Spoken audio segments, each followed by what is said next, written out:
Desirability is a funny thing. Take this laptop for instance. It's not inherently alluring on its own, but wrap it in aluminium, stick a half-eaten fruit on it, and suddenly everybody wants one. And let's be honest, you wouldn't be paying 25 quid a throw for these if it didn't have a Brazilian flag on it. It's a similar story with small SUVs. Let's face it, they're really just small hatchbacks with mildly jacked up driving positions and a few trinkets loosely inspired by what you'd find on a proper 4x4. And yet somehow they're in a completely different fashion league than their lower riding counterparts from the Ford Fiesta class. And the problem is, no small SUV is particularly brilliant. Yes, cars like the Renault Katja and the Suzuki Vitara are commendable, but with the caveat that if you forgo their chunky styling and their raised driving positions, you can get a better car. But is that about to change? Well, to find out, we've got not one, not two, but three all-new models that could seriously shake up these small SUV ranks. The cheapest and tallest of the trio is the playfully styled Citroen C3 Aircross, a car that indirectly replaces the boxier C3 Picasso MPV. To shine here, the Aircross will have to see off the supposedly sportier Seat Arona, the Spanish brand's second foray into the SUV market after last year's massively successful Ateca.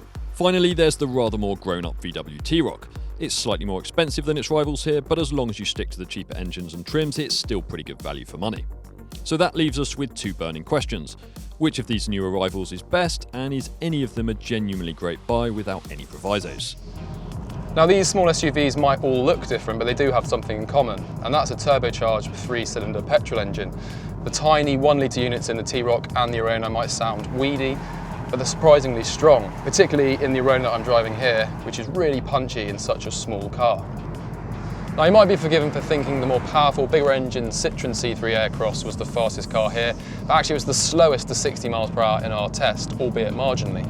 Rev any one of these three cars at 3-cylinder engines and you'll get a bit of buzz back through the soles of your feet, but you get the least of it in this VW T-Roc, and you'll get the least wind and road noise too. The noisiest car of the three is the Seat Arona. You can hear its stiffer suspension working over battered roads, and there's quite a bit of tyre roar at higher speeds on the motorway.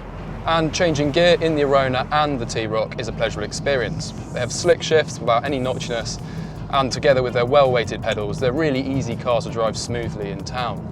Not so with the C3 Aircross, which has a nasty cocktail of a numb clutch, a light accelerator pedal, and a woefully vague gear shift, which makes it extremely difficult to drive smoothly at low speeds. Unfortunately, things don't get better when you build up speed.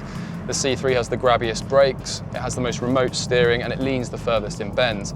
It just generally feels the least stable along challenging country roads. The Seat Arona feels really eager to turn into bends, and it keeps itself nicely propped up through faster corners too. Compared with the softer, more wallowy C3 Aircross, it really is quite good fun to drive. The T-Roc actually has the most feelsome steering of the three cars, so it's the most enjoyable to drive at middling speeds, even if its body does sway this way and that more through fast bends. All things considered, the T-Roc rides bumped in the most comfortable fashion. It breezes over speed bumps with the least drama and deals best with the sort of long wave undulations you encounter along most country roads. In FR Sport trim, the Arona gets a clever suspension setup that allows you to stiffen and soften the dampers at your whim. And in the more comfortable of the two settings, it actually stays the more settled than the T-Roc along pockmarked roads. Meanwhile, the more softly sprung C3 Aircross fools you into thinking it'll actually be the most comfortable. In fact, above 30 miles an hour, you can feel your body being bounced up and down, and hit a pothole and you'll get a sharp crash in the cabin. If you're in the market for an SUV, there's a good chance you'd like to sit quite far from the road, and if that's the case, you'll find lots to like about the Aircross.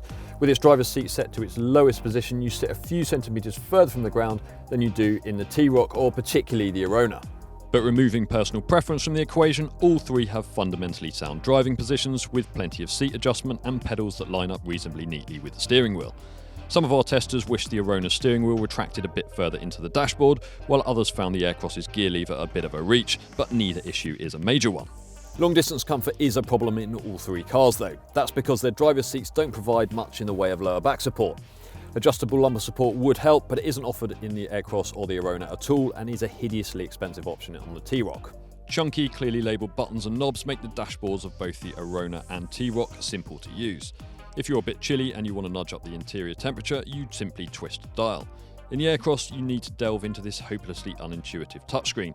It's such a faff, it would be quicker to stop off and buy a jumper. They may all look suitably extrovert on the outside, but climb aboard the Arona or the T-Roc and it's a bit of a come down. Both interiors are conservatively styled and built with hard and not very appealing plastics. The face of the Arona's dashboard is at least wrapped in something that looks like leather. It's not much, but along with these part leather seats, it helps lift overall quality to just above the T-Roc. There's more to get excited about inside the Aircross. From these Art Deco air vents to the silver accents below the touchscreen, everything is just that bit more interesting to look at. You can even choose from various colour schemes if you're prepared to pay extra, including a two-tone tan and black dashboard and seats, or grey seats with red highlights on the dashboard. Just bear in mind that quality of the interior plastics aren't actually any better than those in the Arona. What about their infotainment systems? Well, the Arona and the T-Roc have the same basic 8-inch touchscreen that's bright, quick to respond and generally easy to use. The only real differences are that the Arona comes with built-in sat-nav and wireless phone charging as standard, whereas you have to pay extra for those things on the T-Roc. Both cars have Bluetooth, USB sockets and Apple CarPlay and Android Auto smartphone mirroring though. Sat-nav and smartphone mirroring also come as standard on the C3 Aircross, but the screen is often annoyingly slow to respond when you press it. The screen is also quite small and the graphics aren't very sharp, so overall the Aircross fails to impress in this area. As with most small cars, we recommend avoiding optional sunroofs if you're tall or plan on carrying anybody who is. As you can see in the case of the C3 Aircross, it means hindered rear headroom. The Arona and T-Roc have no such issues. They'll comfortably accommodate a couple of 6-footers in the front and the back. If you had to sit in the back on a long journey, you'd choose the Arona. Its extra legroom over the T-Roc means you feel fractionally less hemmed in, although the fact the frame of the rear door is right next to your head is rather annoying. The Aircross has the least rear legroom, but is actually the most comfortable for 3 adults sitting side by side.